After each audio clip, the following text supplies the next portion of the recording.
Malam hari ini kita akan bahas bicara terkait tentang PSN. Ya, PSN yang sedang berlangsung di Papua, tidak hanya di Papua, tapi di beberapa wilayah juga di Indonesia. Tapi sebagian besar hampir di Papua. Nah, PSN ini apa, terus bagaimana dengan pandangan dengan kawan-kawan aktivis di Papua, seperti apa nanti kawan Ambros akan menyampaikan apa yang dilihat selama ini dari program PSN. Dan PSN itu kenapa mereka pemerintah Indonesia itu fokuskan atau berbanyak sekali di Papua itu sendiri.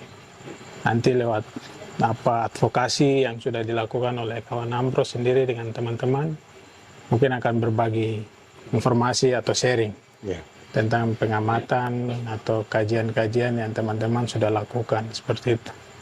Jadi buat kamu semua, nah kita akan, saya pikir topik ini baik atau penting untuk kita khususnya orang Papua, apalagi dengan masifnya perampasan tanah adat di tanah Papua sendiri, penting untuk kita saling baku kasih tahu tentang PSN yang sedang terjadi, seperti itu. Ya, terima kasih buat kawan Ambros yang sudah siap. menyempatkan waktu. Pas kebetulan ada di Jayapura, jadi bisa kita diskusi seperti itu. Ya, mungkin saya langsung saja, saya bertanya di kawan Ambros sendiri. Kawan Ambros punya apa yang kawan Ambros lihat dari program PSN ini? Terlebih khusus PSN yang saya pikir dipaksakan atau pemerintah Indonesia ngotot untuk lakukan di Indonesia, di tanah Papua. Kita tahu, misalnya bicara soal MIFE ya, kita tahu itu program yang gagal. Tapi kenapa dengan PSN juga dipaksakan? Dari kawan-kawan atau kawan Ambros punya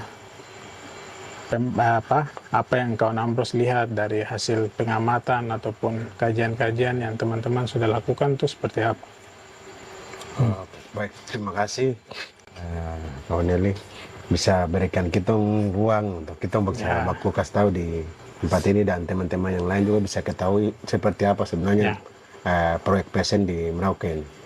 Sebenarnya kalau bicara proyek PSN ini sebenarnya ada 10 proyek PSN yang ada di tanah Papua. Oh, tanah Papua ya. 4 itu di Fafak, terus 1 di Sorong, terus 1 di Nabire, terus 1 di Bovendigul, Merauke, dan juga ada yang di Kerom dan Sarmi, dan ada beberapa tempat yang lainnya, sekitar 10. Tapi yang sudah ada proyeknya yang sudah dieksekusi oleh pemerintah itu dimulai dengan di Merauke. Merauke khususnya itu sekitar 2 juta, hampir 2 juta lebih lah, 2 juta lebih lahan di Merauke itu sedang digunduli, dan itu ada sekitar 5 klaster yang dibagi, mulai dari klaster 1 itu di Kimam, pulau yang dong kasih nama Pulau Yosudarso kan. Yosudarso. Kita juga tidak tahu kalau Yosudarso itu punya hubungan relasi dengan orang Marin atau tidak. Betul. Tapi pasca penjajahan ini banyak nama Papua yang berubah, mulai dari penambahan Yosudarso dan sebagainya. Tapi masyarakat itu sering sebut bahwa itu Pulau Kimam. Ya. Dia mulai masuk dengan sekitar dia masuk ke klaster 2 dan klaster 1, sorry. Kalau klaster 2 itu di Wanam, di Gogikel itu yang teman-teman kemarin itu sudah ikuti. Kalau Haji Isam dia beli doser di Cina. Kemudian sekitar 2000 doser spaktor itu. Ada kemudian dikirim ke Merauke, khususnya di klaster 2 di Gogikel itu sudah ada penggusuran. Oh, sudah ada penggusuran. Kira-kira berapa luas? Kemarin itu sebenarnya itu kalau total keseluruhannya itu 830-an lebih hektar. Berarti yang itu masuk di wilayah itu klaster 2 saja. Klaster 2 saja. Ya, 832 hektar lebih. Berarti itu hutan-hutan terus kasih bersih. Hutan-hutan yang akan dibabat. Yang sudah ada penggusuran itu ya. sekitar 400-an, bukan 400 meter, tapi lebih dari itu. 400 mungkin 400, kilo ya. semacam itu. 400 kilo, 400.000 hektar. Totalnya itu hektar. 800.000 hektar. Jadi sekitar 400.000 hektar itu sudah ada penggusuran. Sudah ada penggusuran. Jadi sebenarnya dari konsep pemerintah ini kan proyek PSN ini kan dengan alasan dalil yang mereka gunakan bahwa demi ketahanan pangan. Kita kalau merujuk ke belakang kembali lagi, zamannya SBY itu kan pakai proyek MIVE yang kemudian berubah namanya dengan food state ya. Itu pun sawah-sawah yang dia gundul di hutan dulu itu sekarang jadi rumah hantu. Tidak ada manfaat sama sekali dan hasilnya gagal. Karena proyek ketahanan pangan itu kan mereka tanam padi toh. Sementara tanah tidak cocok untuk tanam padi. Tapi dengan upaya karena sudah ada terlanjut proyek, jadi sudah ada pemaksaan dan kemudian hasilnya juga itu gagal. Tapi zamannya Jokowi meneruskan proyek yang sama gitu, dengan proyek food state. Pada kenyataannya sama, proyek ketahanan pangan, tapi dengan nama yang berbeda. Saya lihat itu dengan pengalaman itu sebenarnya mengulangi hal yang sama. Betul. Orang-orang ini orang-orang pengambil kebijakan pikir bahwa yang penting anggaran itu bisa terlaksana dan bisa ada manfaat, pokoknya bisa ada fee bagi mereka begitu. Mereka tidak peduli soal hasilnya ini ada isinya atau tidak. Betul. Kemudian kalau misalnya orang bilang kalau ketahanan pangan, kita harusnya kan bisa lihat bahwa beras yang hari ini kirim dari Singapura dan sebagainya itu kan bisa ada hasil dari tanaman padi yang pengundulan hutan, ini kan bisa ada hasil. Sampai hari ini tidak ada begitu. Dan mengulangi hal yang sama proyek itu zamannya Jokowi kemudian itu dilanjutkan oleh Pak Prabowo sendiri. Dan memang pencetus program PSN ini kan zamannya Joko Widodo. Kemudian saat itu Prabowo Subianto Menteri Pertahanan. Kemudian dia sebagai kepala yang ditugaskan untuk menangani proyek ini. Tapi kalau sebelum saya cerita untuk soal penggusuran dan lainnya itu siapa yang mendapatkan untung dari proyek ini itu sebagai beneficial ownership itu ada Bahlil, ada Presiden Jokowi, mantan presiden, kemudian Prabowo itu sendiri, terus keluarganya Fagiono dan John Lulu Bagetse. Dan mereka yang akan mendapatkan untung dari proyek 2 juta hektar di Merauke. Tapi logika yang hari ini negara pakai bahwa ini proyek ketahanan pangan demi kesejahteraan rakyat Indonesia maupun orang Papua. Gitu. Karena logika yang mereka pakai seakan-akan orang Papua itu hidupnya melarat dan menderita tidak ada makanan. Gitu. Tapi dari kalau teman-teman punya hasil pengamatan itu, waktu mereka masuk di tadi 2 lokasi yang tadi itu sudah masuk sesuai misalnya kan buat aturan undang-undang ada perizinan, terus pelepasan lahan, terus istilahnya AMDAL itu teman-teman lihat seperti apa di sana? Apakah itu ada sudah melalui tahapan itu atau seperti apa? Ini yang menjadi dasar untuk terkait dengan proyek ini itu sebelum ada itu sudah ada lakukan pembongkaran tadi. Misalnya kelas 2 itu Haji Isam setelah dia datangkan doser dari Cina itu sudah ada lakukan pembongkaran di Wogigel itu. Sementara tanpa ada aturan hukum yang jelas tadi. Kemudian dalam proses perjalanan itu kemudian pemerintah mengeluarkan peraturan presiden untuk melegitimasi proyek ini sebagai dasar hukumnya itu. Jokowi. Zamannya Jokowi.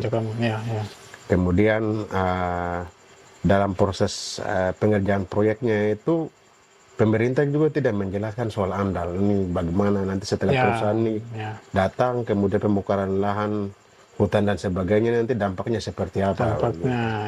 Misalnya soal orang yang hidup di sekitaran itu tidak pernah dijelaskan. Sosialisasi pun belum. Jadi waktu mereka datang ini hanya langsung istilahnya orang Papua bilang kan tabrak-tabrak begitu. main tabrak aja. Jadi ini yang datang ini modelnya itu persis kayak pencuri. Pencuri yang datang untuk serebut orang tanah dan hutan. Betul. Yang prakteknya itu karena kalau misalnya merasa bahwa mereka sebagai manusia, setidaknya kan minta izin ke yang punya tanah. Betul, Misalnya ya, masyarakat ya, pemilik ya, hak ya, wilayah, betul. misalnya marga Moiwen, Balagaise, Basik-Basik, terus marga Kuipalo, beberapa marga yang lainnya yang punya hak wilayah saja itu mereka tidak tahu kalau perusahaan ini datang mau masuk dan sebagainya. Mereka kaget. Kaget ya. Belum ada pembicaraan. Belum ada pembicaraan bagaimana untuk ganti rugi soal lahan juga itu belum pernah ada. Jadi sudah ada penyerobotan jalan. Misalnya teman-teman kalau normalnya misalnya macam pelepasan tanah atau pengurusan AMDAL seperti itu, normalnya itu biasa standarnya itu biasa berapa tahun? Standarnya itu bisa 3 sampai 4 tahun. Karena proses sosialisasi AMDAL itu dia bisa harus lakukan tuh tahapannya itu, ini kan partisipasi bermakna kan. Jadi dia bisa butuh waktu 1 sampai 2 tahun. 2 tahun. Jadi bagaimana untuk persetujuan dari pemilik hak wilayah. Itu dia harus jalan dengan sosialisasi tahapan pertama. Kemudian dia mulai masuk dengan tahapan soal penjelasan AMDAL tadi. Penjelasannya. Ya. Kemudian nanti hasil dari partisipasi bermakna dilibatkan pemilik hak wilayah, kemudian masyarakat semua setuju. Kemudian proyek itu harus masuk dan mulai lakukan operasi. Operasi ya. Jadi misalnya mau gudul hutan yang lainnya itu harus didahului dari harus ada persetujuan bermakna tadi itu. Persetujuan dari pemilik hak wilayah dan dilibatkan. Ya. Tapi dalam konteks yang kasus PSN di Merauke ini, masyarakat sudah lebih dahulu merespon dengan aksi-aksi penolakan. Mulai dari dan biasa bilang itu palang adat itu dengan sasi. Ya. Bahwa mereka berkasi bahwa tanah ini bermasalah dan sebagainya. Tapi kalau bicara soal sasi itu sudah ada dari MIFE atau kalau dari MIFE sudah dilakukan atau masuk di soal sasi itu khusus untuk orang-orang Malin dengan Anim itu mereka punya secara budaya itu sebagai tanda pelarangan itu sudah jalan. Setiap proyek perusahaan kelapa sawit yang masuk di wilayah itu mereka menganggap bahwa tanah mereka itu bermasalah dengan itu, mereka sudah lakukan patokan perlawanan dengan saksi tadi sebagai bentuk penolakan mereka terhadap kehadiran perusahaan-perusahaan ini. Tapi tidak pernah ada misalnya perusahaan ini masyarakat yang punya hak wilayah sedang tolak lakukan pemalangan dan sebagainya itu tidak pernah dilihat bahwa sebagai bentuk protes mereka. Protes ya. Dianggap bahwa itu melawan negara kemudian separatis, separatis, KKB dan sebagainya. Padahal ini orang yang punya tanah ini. Jadi sebenarnya itu saya secara turun ke lapangan menyaksikan bahwa negara gunakan dalil itu untuk menekan mereka dan mereka jadi khawatir dan takut. Begitu. Ya, pasti. Padahal orang Papua yang bilang bahwa ini separatis yang datang curi, kemudian membongkar hutan, merusak orang tempat makan, menghancurkan ekosistem atau hewan-hewan endemik yang akan hilang. Betul. Ya. Kan mereka ini yang seharusnya bilang separatis. Seharusnya bilang kita bilang dia separatis, tapi justru sebaliknya. Sebaliknya pencuri datang dengan dalih dia menggunakan kekuasaan negara lalu menekan orang yang punya tanah itu dari label itu. Label separatis. Separatis. Nah, ini orang yang tidak inginkan pembangunan dan sebagainya. Anjing babi. Padahal kalau logikanya tuh kau pikir ini di sini tidak ada orang? Iya, benar. Kau pikir ini hutan kosong saja jadi tidak ada tuanya? Paling Cukimai punya itu Balhe kah, Baldul kah, siapa itu? Nah, ini juga kita Cukimai dia itu karena dia putar dengan helikopter lalu bilang ini hutan kosong kah, tidak ada orang kah. Orang itu memang kurang ajar. Orang-orang yang misalnya Balil ini kan kita perlu kritisi bahwa dia mengatasnamakan orang Papua kemudian hari ini bisa mendapatkan posisi yang jabatan strategis kemudian jadi menteri. Padahal dia bukan orang Papua. Bukan orang Papua. Orang-orang yang datang besar kemudian makan minum di tanah Papua kemudian mendapatkan posisi dan jabatan mengatasnamakan orang Papua. Tapi semakin hari semakin tidak tahu diri. Itu kurang ajar. Kurang ajarnya itu. Betul. Setidaknya kalau mereka ini mewakili representasi dari orang Papua harusnya bicara mewakili orang Papua. Hari ini orang Papua hari ini digusur paksa karena dengan dalil kebijakan negara tadi, kesejahteraan, kebutuhan pangan, ketahanan pangan dan sebagainya. Padahal orang-orang ini yang harusnya itu membela orang Papua bukan butuh beras, tapi orang Papua butuh sagu. Sagu, ya. Orang Papua tidak makan beras, orang Papua makan sagu, orang Papua makan keladi, orang Papua berburu kasuari, orang Papua berburu babi, orang Papua berburu tikus tanah, lau-lau dan sebagainya. Betul. Dalam konsep-konsep yang dimiliki oleh rakyat Papua itu tidak mampu mereka menjelaskan ke pemerintah hari ini. Gitu. Jadi apa yang disampaikan oleh Bahlil bahwa ini hutan kosong, tidak ada orang. Gitu. Padahal bagi orang-orang di Papua di wilayah pesisir itu menganggap bahwa hutan itu rumah mereka. Betul, Kemudian itu tempat adat mereka, yang biasa bilang para-para. Kemudian di tempat mereka punya makanan itu yang hasil berburu tadi, obat-obatan itu ada semua di situ. Sakit itu bisa ambil alat bahan-bahan di hutan. Itu hancur karena perusahaan datang tanpa ada partisipasi bermakna tadi itu. Kita libatkan mereka bicara bagaimana soal ini, terus bagaimana hanya tempat keramat yang harus dilindungi, tidak boleh dibongkar. Itu tidak ditanya, semua dia terobos hajar saja ini. Bahwa dalam konteks ini sebenarnya perusahaan itu sudah melanggar HAM. Karena yang pertama itu tidak ada partisipasi bermakna sama sekali. Melibatkan masyarakat yang punya hak wilayah. Yang kedua, negara menghancurkan ruang hidup masyarakat adat. Ya, benar. Di dalam hutan itu ada burung, terus mereka punya bahan dasar obat-obatan, terus peragakan alat budaya, semua bahan-bahannya ada dalam semua bahan-bahannya, tidak mungkin beli di toko.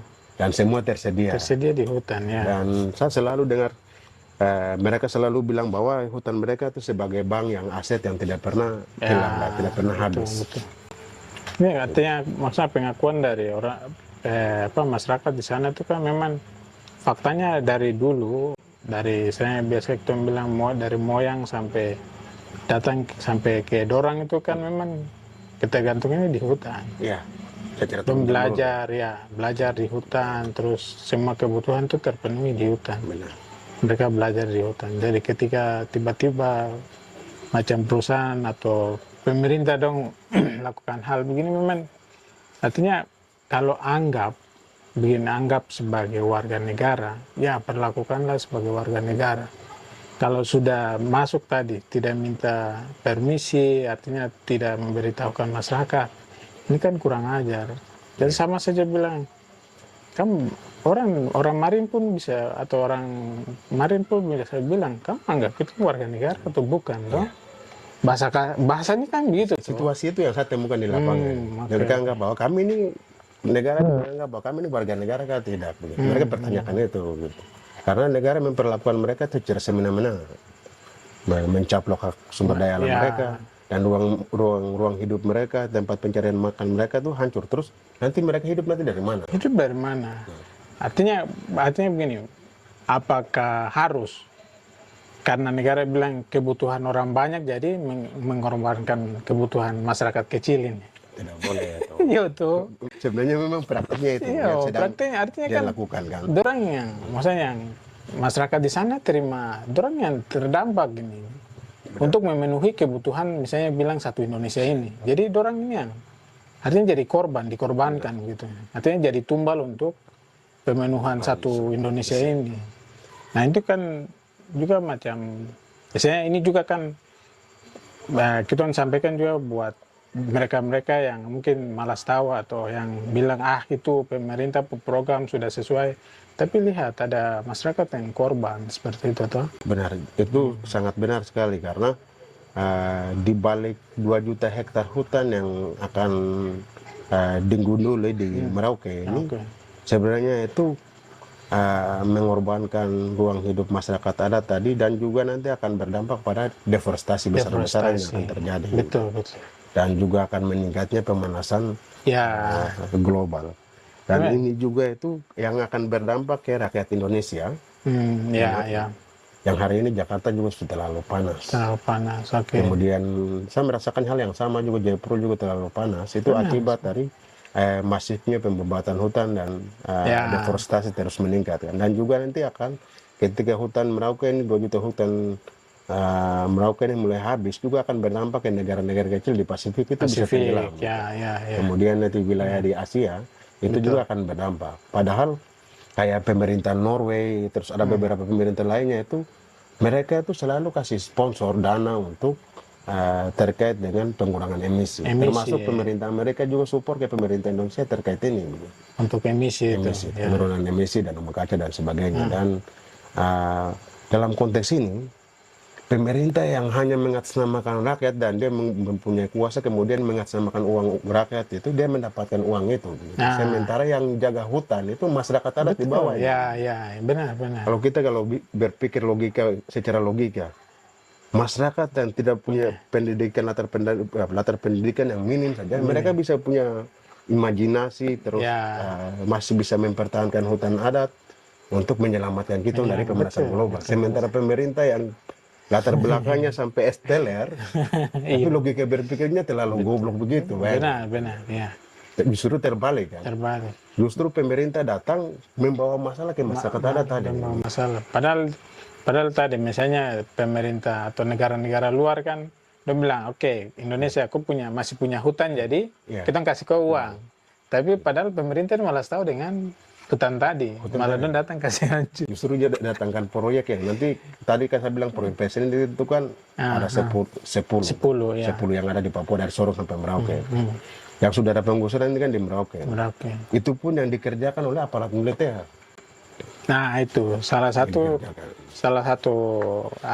faktor itu juga kenapa harus militer. Artinya bilang perusahaan ini kan pekerjaannya bisa dikerjakan misalnya karyawan, terus artinya dalam arti sipil lah, yang tidak perlu pegang senjata untuk dia mau tembak ini tembak pohon kah untuk gusur. Sebenarnya kayak kalau secara aturan undang-undang TNI itu kan jelas. TNI ini kan tugasnya untuk pertahanan negara. Jadi dia posisinya itu kecuali ada ancaman terhadap negara, kemudian dia ditempatkan di situ. Kemudian di wilayah-wilayah perbatasan atau di laut mana saja, dia bisa ditempatkan di situ. Dalam konteks hari ini, wilayah-wilayah yang tadi saya sebutkan tadi, itu bukan wilayah-wilayah yang bukan konflik bersenjata juga tidak. Wilayah-wilayah yang misalnya jadi ancaman dari negara lain juga tidak. Tidak, ya betul. Justru negara kirimkan militer ini untuk turut berbisnis. Jadi ini sebenarnya itu praktek bisnis yang melibatkan militer itu sedang terjadi di Papua. Dan itu zamannya Jokowi, kemudian dilanjutkan dengan zamannya Prabowo hari ini. Waktu itu Prabowo sebagai Menteri Pertahanan itu memang dia yang lakukan mengawasi proyek PSN di Merauke. Kemudian setelah dia terpilih jadi presiden, sudah ada penerjunan ke sana begitu. Jadi pasca di Monas itu ada Panglima TNI itu melantik ada 3 batalion dari infanteri, unit infanteri 108, 104, 105, 6 dan seterusnya. Dan mereka akan menempatkan 5 batalion ini di Sorong 1, terus di Merauke, Bovendigul, Kerom, Sarmi, dan juga kalau tidak salah di Fafak. Justru pasca saya ke Wanam itu, saya temukan di sana itu harusnya itu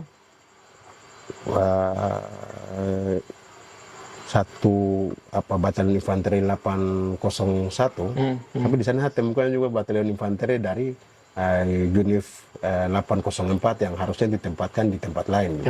Tapi mereka ada sana. Semua ada di sana.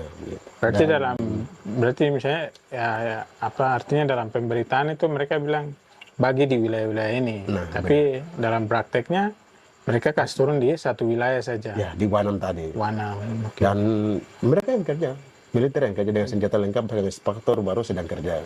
Dia membawa alat berat itu. Bawa alat berat itu. Selain ada sebagian saja yang bisa dihitung lah dari karyawan yang kerja. Gitu. Dan juga ada yang bilang kalau klaim bahwa ini ada kuota pekerja di sana itu dari sipil atau yang punya hak wilayah. sama sekali tidak Sama ada. sekali tidak Justru karena adanya penolakan ataupun dengan pelarangan adat sasi tadi, jadi masyarakat setempat itu takut masuk di lingkungan itu karena kerja atau mengunduli hutan karena akan berdampak pada nyawa Ya, mereka. nyawa, Kalau betul, misalnya itu membongkar paksa, kalau sudah ada sasi kemudian kalau mereka ikut kerja di situ ya itu sudah ada tanda-tanda dia akan mati. Mati Dampaknya sesuai. itu sesuai budaya Ya. adat istiadat mereka ya. Tapi sudah ada sasi pun negara tidak peduli. Kalau ada pemerintah yang klaim bahwa mungkin sudah ada audiensi dengan mereka, sebenarnya tidak ada sama sekali. Bisa dihitung, sudah 2 kali kunjungan dari PJ Papua Selatan yang dari Panglima ini, dari Purnawirawan TNI ini, sudah 2 kali ke sana ke Wonggikel. Itu pun masyarakat yang dari korban itu respon dengan tolak Ya. pesen. Jadi tidak ada yang negosiasi, tidak ada ruang antara pelaku perusahaan hutan dari pemerintah maupun Haji Isam atau perusahaan yang lainnya maupun orang yang mendapatkan untung dari perusahaan ini, itu tidak ada yang negosiasi dengan korban. Padahal korban itu sudah audiensi lakukan, yang datang tanya ke pemerintah Kabupaten Merauke, mereka tolak, bilang tidak tahu perusahaan ini begitu. Orang datang ke MRP juga yang sama, Papua Selatan, bilang tidak tahu perusahaan itu dari mana. Perusahaan dari mana? Dan juga mereka datang ke PJ Gubernur Apollo saat itu. Apollo bilang tidak tahu ini perusahaan dari mana. Datang juga kami tidak tahu. Padahal jelas perusahaan ini datang dari Jakarta. Pemerintah daerah saja tolak kalau tidak tahu keberadaan perusahaan itu. Heranya sampai saya juga turut ikut dan mendampingi korban langsung dari karena di Merauke sendiri itu sudah ada penggusuran di klaster 2 dengan 3 antara 4 itu di Okaba. Nah, di Okaba itu yang nanti penggusuran hutan sedang berlangsung, dan salah satunya yang pemilik hak wilayah melakukan protes itu Bapak Vincent Guepalo. Pasca dia melakukan protes itu Babinsa yang datang untuk negosiasi ini begini-begini karena demi pembangunan dan sebagainya. Logika itu yang bangun. Bukan perusahaan yang datang tapi Babinsa yang datang. Hal yang sama juga di Wonggikel tadi itu, di Wanam. Babinsa yang datang negosiasi pengukuran tanah, uji tanah dan sebagainya. Ngeri. Ini bukan perusahaan atau orang yang maksudnya punya latar belakang pendidikan di bagian pertanahan. Bukan itu. Tapi yang datang militer, yang Babinsa yang datang dengan senjata lengkap baru ketemu korban. Jadi secara tidak langsung psikologis masyarakat kita itu kan psikologis terganggu. Apalagi tempat makan mereka sudah dihancurkan itu, mereka sudah terombang-ambing. Betul. Karena mereka sudah tidak ada tempat lagi untuk bertahan hidup. Selain di tempat mereka punya tempat yang mereka menganggap di hutan itu berburu dan sebagainya. Betul. Lalu saya temukan juga di Wonggikel itu ada sekitar 12 pos. Di antaranya pos militer. Di antaranya itu 3 dari polisi, sisanya itu semua TNI. Di Wonggikel sendiri itu ada sekitar 4 antara 5 bar yang ada. Dan itu memang bar itu sudah ada sebelum sebelumnya itu ada perusahaan ikan yang dulu zamannya Ibu Susi itu dia waktu menteri itu sudah cabut izinnya. Dan saya mulai konfirmasi, cari tahu, dan ternyata pemilik barnya itu yang hari ini ada salah satu anggota wakil kepala daerah gitu. Yang jadi di Papua Selatan. Di Papua Selatan. Itu bupati atau maksudnya di kabupaten? Bupati. Salah satu wakil kepala daerah lah. Sudah di Merauke. Dia yang punya bar. Oh, dia salah satu. Dia salah satunya. Dari 4 tadi. 4 toh? Berarti salah satu bar itu dia punya. Antara 2 lah. Dua dia punya. Dan juga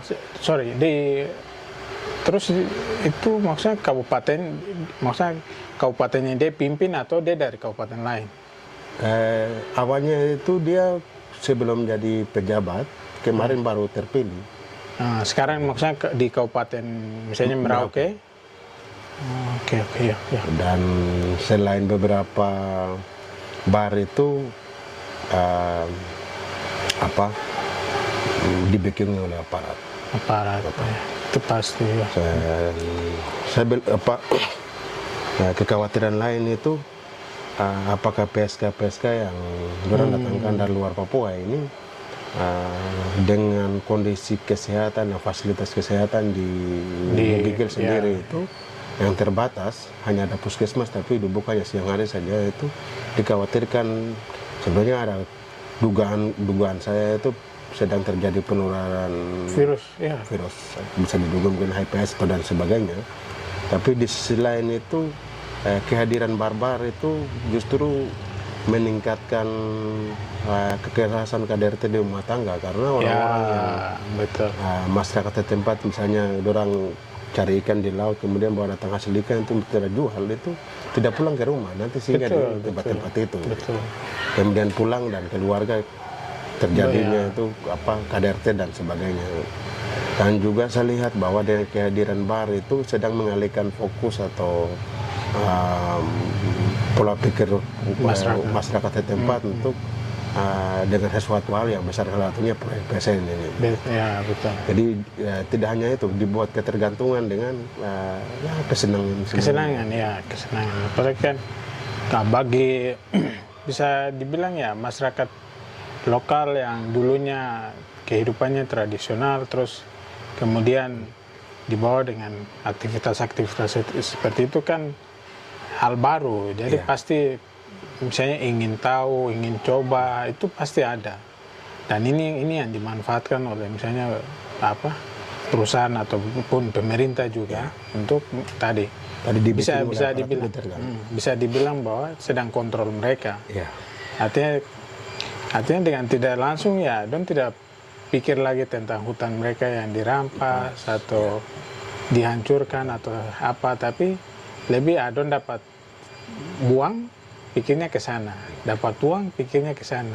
Apalagi ini bilang ini macam paha putih. Paha putih jadi sebenarnya paha putih ini sebenarnya virus yang mematikan. Betul. Dan juga pemerintah pusat ini kan menyadari bahwa angka HPS di Papua itu tertinggi. Dan salah satunya itu di Merauke, selain di Jayapura, Nabire, Wamena dan Merauke Sedang. Tapi pemerintah juga tuh biarkan barang-barang ini beredar dengan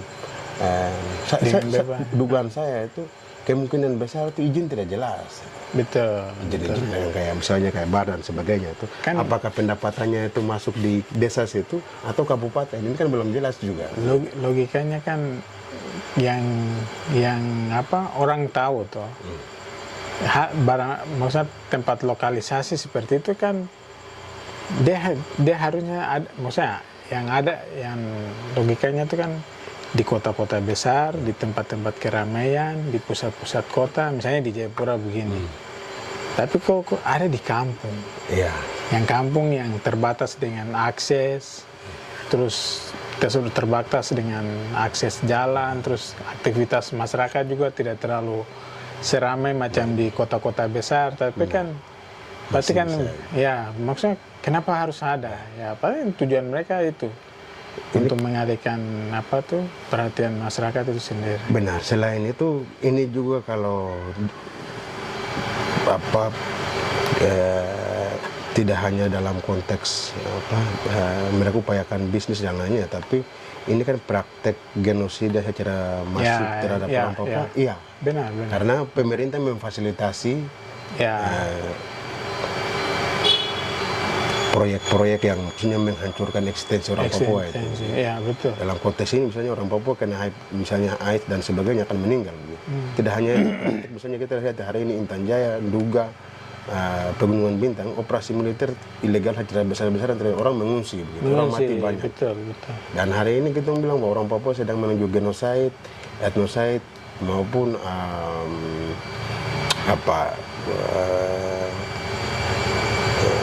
genosida, etnosida dan ekosida itu sedang terjadi. Betul. Bayangkan negara hari ini dengan Haji Isa mendatangkan 2000 eksportor untuk secara ugal-ugalan dan merampas masyarakat milik tanah milik marga Moiwen, Balagasi dan sebagainya, orang-orang di Marin, tapi dia juga sedang menghancurkan uang hidup mereka gitu. Dan juga hutan mereka juga kan dihancurkan. Jadi kita bisa simpulkan bahwa praktek ekosida itu secara sistematis dilakukan oleh negara. Benar. Dengan cara praktek misalnya pengundulan hutan. Itu kan kita bisa lihat dalam konteks dalam konteks pengasbiran hutan, kita bisa lihat dalam konteks ekosida tadi. Ekosida ya. Dalam konteks etnosida, kita bisa lihat bahwa hutan mereka itu kan ada tempat keramat yang dihancurkan. Ya, ya. Peralatan budaya, adat Peralatan istiadat itu budaya. semua ambil dari hutan itu. Itu juga dia kasih hancurkan. Betul ya. Kemudian dia mulai masuk dengan soal genosida tadi. Dia sudah kasih hancurkan ruang hidup masyarakat setempat. Lalu dia hadirkan praktek prostitusi dengan praktek bar tadi itu. Betul. Jadi tidak langsung kan dia memunculkan penyakit dan sebagainya, dan orang akan mati. Benar. Itu ya. Maksudnya kalau tidak perlu ditembak. Ya, tidak perlu ditembak lagi. Dia bilang mati tanpa harus disakiti kan, seperti itu. Harusnya kalau negara bilang selama ini bahwa dia peduli dengan soal Papua. Kalau soal peduli dengan soal Papua, kenapa dia bangun bar di Papua?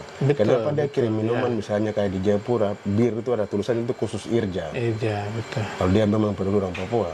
Tapi kan tidak. Misalnya peredaran minuman yang di Jayapura ini kan dibikin oleh militer yang setiap hari keluar masuk kan. Keluar masuk. 24 jam buka di Expo, PP1 dan juga di Jayapura Kota ini. Betul. Kalau dia bilang bahwa peduli dengan orang Papua, harusnya itu kan agen-agennya itu kan harus ditutup. Zamannya Lukas kan sudah pernah buat perda, tapi ditolak kan. Justru bertolak belakang dengan Kemendagri maupun Pak Wali Kota juga ditolak kan. Memang salah satunya saya dengar kalau yang punya suplai minumannya dia. Gitu. Betul. Kita bisa cari tahu informasi lebih dalam lagi untuk teman-teman juga bisa komentar kalau memang itu siapa punya minuman ya. Gitu. Betul. Dan siapa yang penyuplai minuman itu, karena kita berbicara untuk selamatkan kita sesama orang Papua yang sedang terancam dari berbagai kebijakan negara yang hari ini ugal-ugalan di Papua ya begitu. Jadi tadi kan akhirnya kita kalau misalnya kita cerita soal situasi tadi, nah itu kondisi Merauke yang sudah dibuka. Dan sekarang dari 10 tadi ya ini 9 salah satu yang sudah dibuka, berarti kan sisa 9 yang akan dibuka. Nah praktek di Merauke saja seperti ini. Nah sekarang di 9 yang sisa ini nanti teman-teman lihat apakah nanti prakteknya sama atau lebih bagus lagi. Justru nanti kita belajar dari pengalaman itu saya pikir lebih bagus. Karena Merauke hari ini kan negara sedang lakukan penyerobotan dan pencurian orang punya tanah itu secara ugal-ugalan menggunakan kekuasaan hari ini. Besok nanti orang-orang di teman-teman di Mepago. Yang khususnya yang Nabire akan jadi sasaran gitu. Selain itu teman-teman dari Domberai maupun Fafa dan sebagainya, dan juga di Sorong ya. Karena akan menjadi sasaran. Dan juga nanti di Jayapura, di Kerong, di Mamta itu Jayapura juga akan menjadi ancaman dengan proyek-proyek ini. Jadi perlu ingatan kepada rakyat Papua, khususnya orang asli Papua. Kalau kau sayang kau generasi, kalau dong sayang dengan kau anak cucu, itu dong harus mulai hari ini juga jalan untuk konsolidasi diri masing-masing di wilayah adat untuk mengamankan masing-masing tanah adat ini. Betul. Karena di Papua itu kan dikenal dengan, biasa bilang Papua bukan tanah kosong. Karena sejengkal tanah pun itu ada tuanya. Ya, ada tuanya. Terus ada pemiliknya. Gitu. Dan jelas kepemilikan tanah di Papua ini kan klan toh. Jadi mulai dari klan masing-masing kita mulai duduk di hone adat masing-masing lalu bicarakan untuk bagaimana kita amankan kan punya tanahnya. Supaya pemerintah tidak secara semena-mena menggunakan kekuasaan negara lalu datang untuk curi kita. Karena kalau dibilang orang Papua, sebenarnya orang Papua ini kurang baik apa coba? Betul. Sudah berapa tahun? 50 tahun lebih negara ini itu keruk kurang emas di Menanggawi. Terus dia keruk minyak di Bintuni. Terus gas di Soro dan sebagainya. Dan kemarin ada kasus baru lagi di Manokwari dengan Raja Ampat. Raja Ampat ya. Yang nikel, tambang nikel. Padahal kan masuk di wilayah Taman Nasional yang harus dijaga. Dan ini sebenarnya logika terbalik yang rezim hari ini yang Betul, rakus akan kekayaan dan rakus akan uang. Ya. Betul, ya. Jadi orang Papua hari ini jadi ancaman. Dan juga ini pesan lain kalau bisa itu karena undang-undang OSIS ini kan dia mengatur tentang sebenarnya pemerintah daerah itu beberapa provinsi yang sudah dimekarkan ini bisa dorong dalam bentuk Perdasus. Perdasus, ya. Bagaimana untuk pengakuan terkait dengan masyarakat adatnya. Betul. Terus yang kedua itu pengakuan terkait dengan batas wilayah. Batas wilayah. Jadi ini akan jadi legitimasi untuk bagaimana masyarakat mendorong untuk pengamanan mereka punya wilayah adat, supaya ada instrumen hukum yang bisa melindungi mereka begitu. Karena apa? Saya pasca ketemu dampingi advokasi kasus, mungkin teman-teman lihat bahwa cerita soal terkait dengan orang Auyu itu. Iya, iya. Korban itu karena kita membantu dampingi mereka untuk jalan gugat dinas PTSP Provinsi Papua dan dinas kehutanan karena masyarakat Auyu itu khususnya itu kakak Hendrikus dengan beberapa keluarga yang lainnya itu mereka punya hutan adat itu terancam sekitar 30.000 hektar. Jadi lahan mereka ini sudah ada batas. Sementara mereka yang punya tanah ini tidak tahu kalau mulai lokasinya mereka itu sudah ada izin begitu. Yang keluarkan izin itu dinas PTSP Papua dan kepala dinas kehutanan provinsi Papua. Mereka tidak mau kasih informasi ke Hendrikus yang sebagai subjek atas yang punya tanah itu. Dan waktu itu kan kita lakukan gugatan sampai di MK itu kalah dan Hendrikus saja itu dia bilang begini, saya kecewa. Kita ini apakah kita ini warga negara? Dia tanya, apakah kita ini warga negara kan? Tidak. Negara memperlakukan begini. Dia bilang dia sakit hati. Dan tidak percaya dengan kebijakan negara ini lagi.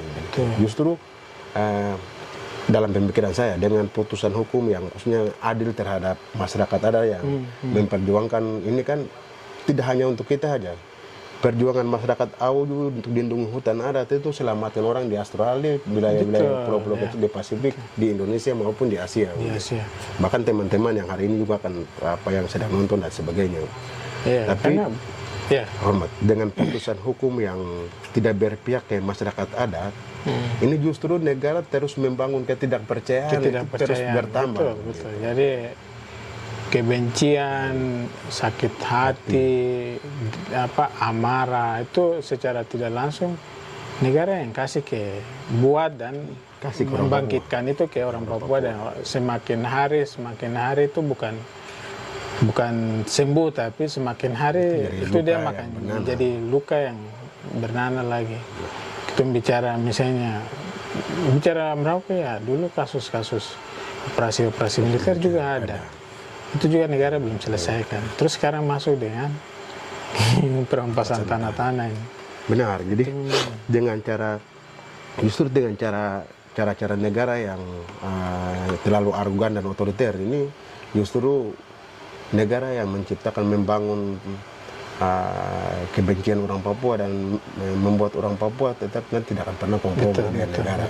Dan orang ini berhubungan dengan soal hajat hidup orang Papua. Karena hari ini saya lihat bahwa orang Papua itu misalnya soal orang-orang di korban perusahaan ini MIF. Dulu tuh dong punya tanah, tapi tanah itu semua perusahaan ambil alih, baru orang yang punya tanah itu hari ini karya jadi buruh di perusahaan. Dan orang-orang itu marga masih ada begitu. Marga ada tapi tidak punya tanah. Tidak punya tanah. Tanahnya sudah diklaim oleh perusahaan. Perusahaan dan sebagainya. Justru yang keluarkan izin ini kan pemerintah pusat. Dalam hal ini sebelumnya itu kan Kementerian LHK. Iya. Tapi kan zamannya Prabowo ini kan katanya efisiensi tapi kabinetnya terlalu gemuk gitu. Dan dong subaku bagi. Sebenarnya ini kan bagi-bagi jatah. Bagi-bagi jatah, ya. Sebenarnya itu dampak dari bagi-bagi jatah dan jasa jasa politik balas budi.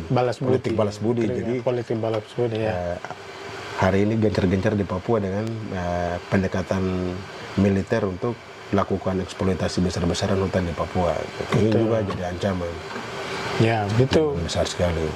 Artinya kita mau diskusi ini, saya pikir apa ya, kita kadang mungkin anggap remeh dalam arti kita yang di Jayapura anggap itu, atau kita yang di luar dari Merauke lah anggap hutan di Merauke sana saja kita tidak akan kena dampak apa-apa. Tapi kalau hari ini misalnya sesuatu perubahan alam yang terjadi itu secara yang tidak normal, itu kau harus tahu bahwa itu sedang terjadi karena pengunduran tadi. Itu kan sedangkan internasional atau negara-negara di luar kan akui itu bahwa salah satu hutan Papua itu kan dia bilang hutan terbesar keberapa? Ketiga ya. Di selain Kongo di Amerika, Kongo di Afrika, terus yang kedua itu di Amerika Latin. Amerika Latin, yang ketiga di Papua. Nah, dorang kasih artinya kasih bilang hutan terbesar itu karena mereka menilai bahwa tempat itu sebagai tempat oksigennya dunia. Iya, benar. Tempat orang bisa bernapas itu.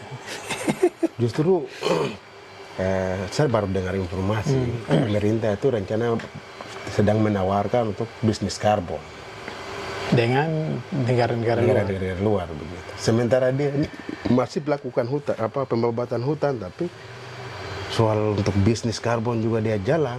Sementara yang jaga hutan ini dia tidak pedulikan itu. Tidak peduli, betul. Memang pekerjaan perlakuan anjing negara babi. ini memang biadab. Betul, ya saya sepakat soal itu. Dia terlalu rakus dan juga terlalu bisa dibilang ini serakah. Memang artinya dong punya watak, dong punya khususnya pemerintah Indonesia ya, atau orang luar kan wataknya memang sudah anggap orang Papua itu kan orang yang tidak penting. Artinya kita bisa lihat dari pernyataan itu Ali Murtopo, Luhut Panjaitan, pernyataan Bambang Darmono, pernyataan Megawati yang bilang kopi susu itu kan anjing. Sebenarnya itu kan ini kan terkait dengan rasialisme atau Papuafobia itu dilihat dari bahwa orang yang rambut keriting ini kan berbahaya dan dia terlalu kaku. Betul. Dari pemerintah pusat itu dilihat terlalu kaku bahwa orang yang rambut hitam ini berbahaya dan rambut keriting, kulit hitam ini berbahaya. Bagi mereka. Ingin mereka. Padahal dalam konteks misalnya, saya secara sikap politik misalnya, Papua mau merdeka itu hak mereka begitu. Dan secara politik saya dukung itu. Dan ini memang dijamin oleh undang-undang hukum internasional. Indonesia juga dijamin. Dalam pembukaan undang-undang dasar itu sudah jelas bahwa kemerdekaan ialah hak segala bangsa. Terus apa yang kamu comply? Betul. Lalu sikap politik, misalnya sikap politik pribadi saya itu tidak boleh campur baut dan ketika saya bicara misalnya soal saya punya tanah adat. Anda tidak boleh stigmakan bahwa ini separatis diskusi kita hari ini. Betul. Dia tidak boleh maupun pemerintah maupun pusat dan sebagainya. Kok boleh tidak setuju dengan kami punya prerogatif tadi. Kok boleh debatan belum komentar begitu. Yang salah dan kok bisa kritisi begitu. Tapi soal sikap politik itu tidak bisa campur bautkan dengan soal protes kita, terus kaitkan dengan advokasi kita yang sedang kita lakukan, terus apa yang kita membela soal terkait dengan hak atas kami punya tanah, hutan maupun isi sumber daya alam. Dia tidak boleh. Dan hal ini yang perlu disadari oleh teman-teman di Indonesia. Begitu. Selama ini negara mengistigmakan dan menekan orang Papua dengan berbagai label. Justru di balik itu tidak gratis. Begitu. Betul. Misalnya kemarin Jokowi datang bikin pon di Papua, orang pikir ini kegiatan yang luar biasa kasih aplaus begitu. Setelah dia datang buka pon di sini, dia balik itu buka smelter di Jawa Timur. Emasnya ada di Timika. Smelternya dibawa ke. Benar. Dan kemarin baru resmika. Terus setelah buka smelter di Jawa Timur, secara tidak langsung itu penyerapan tenaga kerja itu orang-orang semua di sana. Kemudian nanti akan bayar pajak ke sana. Terus Papua apa? Kamu hanya tinggal pera-pera kayak sapi pera kan? Kan kurang ajar kan? Benar. Sudah emas saja tuh kalau sudah Sudah Pas ambil. semua habis semua, terus isinya semua bawa keluar. Betul. Bagusnya minta ampun, serakah sekali kan. Tapi dari balik hasil curi emas, minyak yang lainnya itu selalu menistigmakan orang Papua dengan menekan itu. Iya. Dan saya lihat bahwa mereka punya binaan-binaan yang orang Papua yang menjadi kaki tangan pemerintah Indonesia di Papua juga itu memperpanjang dan selalu menjadikan hal itu sebagai rutinitas untuk menekan sikap politik, perbedaan sikap politik orang Papua itu. Mungkin orang-orang begitu kita lebih bagus kasih ke ini tadi macam don di Merauke ada bikin sasi itu bawa dempu ini baru bikin sasi untuk buat orang. Sebenarnya ini kan dorang kalau tapi itu sih maksudnya kalau kembali ke sikap politik ya itu hak orang ya, ya. hak dorang tidak apa-apa, tapi gaya kritik mereka itu yang kurang bagus. Okay. Gitu. Kalau dia boleh berargumentasi, tapi kan setidaknya dia hadir di posisi korban itu, dan dia juga itu belum pernah jadi korban. Kemudian dia bicara seperti itu, tapi giliran dia akan jadi korban. Nanti dia juga akan mengeluh yang sama. Mengeluh hal yang sama. Ya. Belum saja dia itu gilirannya belum jadi korban. Betul. Kita tunggu saja. Walaupun dia jelekan-jelekan selama ini yang kita bicara soal ini yang lain-lainnya, tapi kita, orang yang sama ini yang kita akan membela dia juga sebagai orang yang korban ya begitu. Kayak korban dari kebijakan negara maupun dan sebagainya. Dan saya pikir paling penting untuk solusi yang kita bisa capai itu kita kembali duduk ke honai masing-masing, kemudian mulai membicarakan amankan mereka punya itu lokasi masing-masing tadi itu, bahwa harus ada sikap yang jelas bahwa mereka tidak melepaskan tanah dan sebagainya gitu. Kondisi atau masyarakat sendiri yang terdampak khususnya di Merauke ya. Tadi mungkin ada sampaikan bahwa mereka tidak percaya lagi dengan hadirnya negara. Dari kalau situasi masyarakat saya sudah begitu. Apakah itu sudah maksudnya dan sudah menyerah untuk menolak setiap kebijakan yang negara lakukan atau seperti apa di masyarakat khususnya di Merauke sendiri? Justru kemarin itu mereka lakukan konferensi nasional untuk menolak itu proyek PSN, dan juga di situ dihadiri oleh Wakil Menteri HAM dan Komnas HAM dan perwakilan dari Pemda Papua Selatan. Di depan korban yang hadir itu dari korban PSN dari Sorong sampai Merauke, dan juga itu korban dari Aceh sampai di Ambon itu mereka ikut partisipasi di kegiatan konferensi itu. Nah di depan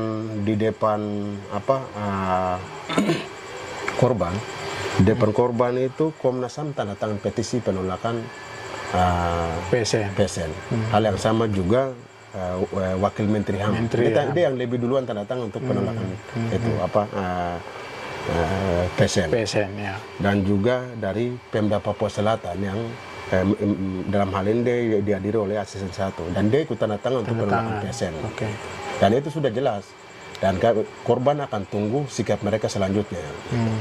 Tapi aktivitas untuk misalnya tentang sasi, tentang penolakan tetap jalan. Karena sasi itu bagian daripada bentuk perlawanan orang-orang Marin. Selain aksi-aksi yang mereka lakukan, advokasi dan juga audiensi dengan DPD RI yang mereka datang untuk ketemu dan sebagainya, tapi sasi itu mereka tetap lakukan. Selain misalnya orang-orang di AUU itu misalnya lakukan perlawanan adat dengan salib merah. Sementara di bagian Merauke itu dalam bisa lakukan dengan sasi tadi. Nah itu bentuk perlawanan rakyat hari ini itu. Tinggal hari ini mahasiswa hari ini bisa bantu mereka dengan cara apa? Bersolidaritas. Dan juga dalam konferensi pers itu kan mereka sedang membangun solidaritas sesama korban di se-Indonesia. Dan juga ini juga menjadi dorang akan secara tidak langsung membangun solidaritas secara sesama korban secara nasional tadi itu. Dan upaya perlawanan mereka sudah di tahapan itu, dan juga mereka akan lakukan dengan memanfaatkan instrumen yang ada untuk melakukan gugatan tadi. Dan juga ini juga perlu sampaikan untuk komunitas internasional untuk perlu menghentikan pembiayaan soal isu lingkungan dan juga terkait dengan iklim dan lain itu harusnya dihentikan karena praktek pemerintah Indonesia ini tidak pernah melindungi hutan, tapi justru hutannya itu dibabat. Mereka bicara keluar itu kami punya hutan sekian, tapi prakteknya itu mereka membabat hutan. Nah, jadi pembiayaan secara cuma-cuma harusnya itu dan tidak tepat sasaran, jadi harus dihentikan. Siap. Karena rakyat itu jadi korban dari negara. Kalau saya kan masih ada 9 wilayah ini. Nanti pesan misalnya yang kawan ingin sampaikan untuk masyarakat di 9 wilayah ini seperti apa? Belajar dari apa mereka kondisi di Merauke tadi. Ya, belajar dari pengalaman teman-teman korban di Merauke itu khususnya itu wilayah PSN di Lapago, khususnya di Nabire, Mepago di Nabire. Dan juga orang-orang di Sorong, Fafak, terus Kerom, terus Sarmi maupun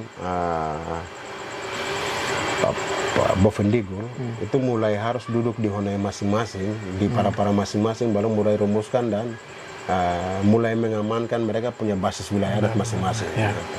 Dan juga satu kata bahwa tidak ada perusahaan yang masuk di wilayah itu. Kalau perusahaan masuk di wilayah itu, sayang hari ini di Merauke itu tanah mereka dicaplok secara paksa dengan menggunakan alat militer dan kekuasaan sistem hari ini. Jadi upaya pencegahan untuk kita pikir kalau kita pentingnya generasi kita untuk seterusnya, mulai hari ini kita bergerak untuk amankan kita punya wilayah adat masing-masing. Karena di Papua ini kan jelas Papua bukan tanah kosong, karena sejangkil tanah pun itu ada tuanya dan kita baku tahu ini siapa punya tanah, ini siapa punya tanah adat dan hutan adat. Gitu. Jangan sampai cerita-cerita kayak tadi orang Papua ini dulu punya marga, punya tanah, tapi sekarang tidak punya tanah, hanya marga saja. Ini kan agak sedih dan itu pukulan telak bagi kita orang Papua. Karena tanah itu sudah secara turun-temurun itu sudah dibagikan. Terus dengan kondisi ekonomi yang terhimpit, dengan kebijakan negara yang ugal-ugalan ini, saya pikir ini akan ancaman besar bagi orang Papua. Dan secara etnosida itu sangat kelihatan sekali. Jadi harus ada pencegahan dengan cara itu. Selain kita juga itu tidak boleh lengah.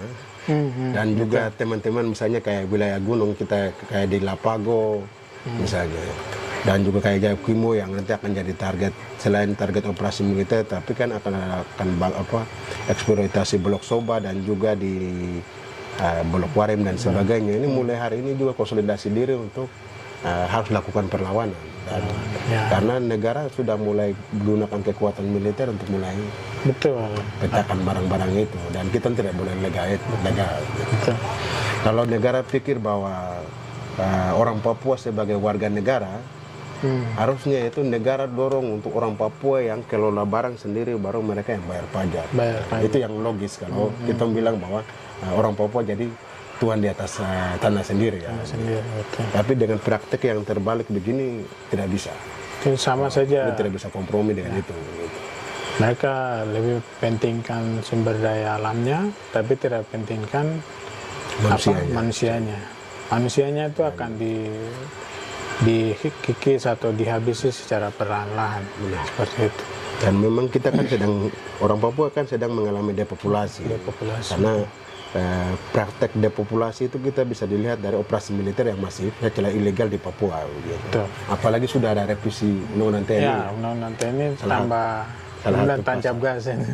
Salah satu pasalnya itu kan operasi militer selain perang. Jadi kan sebenarnya praktik di Papua itu sudah ada. Sudah ada sebelum bangun ini. Damai Kartens kah, IPAR kah, Dimas Noken kah. Praktek-prakteknya nama saja yang bagus, tapi praktek di dalam kan buruk. Penembakan di luar hukum kan paling masif di Papua. Gitu. Sebenarnya di Papua itu sudah sejalan, tapi untuk legalkan di Jawa dong pakai undang-undang ini. Tapi di prakteknya di Papua itu sejalan. Cuman Papua ini jadi tempat lahan uji coba kan seperti ini. Memang ini penting, artinya teman-teman sekali lagi kami yang nonton di rumah ini penting. Saya selalu dari kampus, waktu di kampus itu selalu sampaikan dalam setiap pernyataan-pernyataan di kampus atau saat aksi itu selalu sampaikan, kamu Papua, dong hampir itu enak. Kalau Papua itu terjadi, kita orang Papua ini, misalnya kita butuh tanah atau hutan atau terjadi bencana alam yang sebagai mungkin yang akan merusak parah sekalipun, kita mau lari kemana? Tetap kita di sini. Kalau orang yang datang dari luar ya, coba ini ada bencana ya, kita bergeser dulu, pulang dulu. Tapi kita Papua tetap tidak kemana-mana, tetap tinggal di situ. Nah, jadi ini penting, artinya kita mau kasih tahu, artinya Merauke sedang terjadi seperti ini. Terus teman-teman atau masyarakat yang di 9 wilayah yang akan jadi target PSN ini juga harus wanti-wanti. Artinya mulai bergerak dari sekarang. Mulai bergerak sesama solidaritas atau kita sesama orang Papua. Kita di 9 wilayah ini mulai belajar dengan situasi di Merauke. Kita harus hadapi ke depan. Kalau memang situasinya seperti itu ya masyarakat punya hak untuk melakukan penolakan. Penolakan itu memang dijamin oleh undang-undang gitu. Negara tidak boleh secara semena-mena, jelas. Dan juga terpenting juga untuk orang-orang Indonesia yang saya pikir yang malas tahu, yang selalu konsumsi berita-berita misalnya TV One, Metro yang sebenarnya bukan fakta yang terjadi di Papua. Tapi ya orang-orang Papua yang terima kasih buat orang-orang Indonesia ya. Misalnya kawan-kawan Free, kawan-kawan pembebasan dan kawan-kawan yang lain yang sudah bersolidaritas. Dan juga yang kawan masyarakat korban kemarin yang hadir juga ya. Artinya mereka tidak lihat warna kulit, tidak lihat bukan soal ras atau ini, tapi penderitaan itu. Penderitaan yang sama. Penderitaan yang sama. Mereka rasa yang sama. Artinya ini kita masyarakat ini dikorbankan oleh kepentingan negara, dan kepentingan negara itu sebenarnya bukan kepentingan negara. Kalau negara ya punya kepentingan itu untuk mensejahterakan rakyat. Tapi kan dalam faktanya tadi bagi-bagi jabatan, bagi-bagi sumber daya keuntungan dan lain-lain tuh seperti itu. Nah, saya kembali misalnya pesan penutup dari teman-teman sendiri, dari kawan Ambros sendiri buat artinya bagaimana kita harus lakukan ke depannya seperti itu. Sebenarnya ada dua sih. Yang pertama itu untuk generasi muda teman-teman kampus hari ini itu teman-teman bisa lakukan bentuk solidaritas dengan kau gambar atau juga bisa dalam bentuk tulisan. Kau bisa buat soal Merauke bahkan soal Merauke atau yang terjadi persoalan di Papua Terus yang kedua, hal yang sama yang bisa dilakukan oleh teman-teman Indonesia maupun teman-teman di kampus-kampus juga bisa adakan dalam bentuk perlawanan dan diskusi publik dan juga seminar. Dan juga itu teman-teman bisa menjadi fasilitator untuk bagikan informasi yang kami ceritakan tadi, apa yang kami alami oleh orang Papua, dan itu teman-teman bisa ceritakan ke orang lain di Indonesia di pelosok-pelosok maupun di mana saja mereka berada. Gitu. Terus yang ketiga itu orang Papua hari ini butuh solidaritas besar-besaran dari rakyat Indonesia maupun internasional, karena kami orang Papua sedang dalam ancaman. Dan juga terakhir pemerintah daerah tidak secara semena-mena untuk memberikan izin apapun, maupun izin tambang, izin hutan, maupun soal tanah dan sebagainya. Tapi dia harus duduk bicara dengan yang punya tanah dulu. Apapun izin yang pemerintah pusat kasih keluar, dia harus ada partisipasi makna dari masyarakat adat sebagai pemilik hak wilayah. Kalau tidak, itu berbahaya. Dan situasi politik Papua yang semakin panas dan sebagainya, negara tidak boleh menghancurkan eksistensi orang Papua dengan dalil alasan kesejahteraan dan sebagainya. Gitu. Tapi negara harus jeli dan hentikan proyek-proyek yang sedang merusak tatanan hidup orang Papua. Gitu.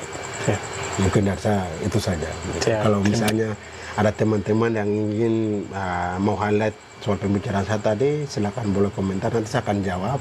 Juga kalau teman-teman pikir mungkin masih kita perlu ceritakan lagi hal-hal mana yang dalam bentuk teman-teman juga bisa komentar bentuk pertanyaan. Saya kapan saja bisa. Nanti saya nanti di ini saya cantumkan misalnya toh alamat Facebook. Boleh juga nanti, Supaya nanti email juga. Ya, biar kalau ada yang atau di deskripsi kita bisa cantumkan kalau teman-teman ada yang mau ajak diskusi, sharing, bisa berkontak di situ. Boleh, saya bersedia. Siap. Terima kasih buat kawan Ambros yang dari saya terakhir itu tadi hutan terbesar atau hutan yang menyongsong memberikan paru-paru memberikan paru-paru dunia. Menjadi paru-paru dunia itu ada 3 dan Papua itu salah satu. Kalau Papua hancur, hutannya hancur, berarti sisa 2 seperti itu. Dan ini jadi kerusakan ini bukan ancaman untuk orang Papua saja, tapi juga dunia ini seperti itu. Jadi mari kita sama-sama bersolidaritas buat masyarakat adat yang hari ini masih menjaga hutannya. Hari ini yang tanahnya dirampas, mari kita bersolidaritas untuk mereka semua. Terima kasih buat kami yang sudah nonton. Kalau ada masukan, saran, usul, teman-teman kami bisa komentar di kolom komentar itu. Terima kasih buat semua. Kita akan ketemu lagi di podcast selanjutnya. Selamat malam.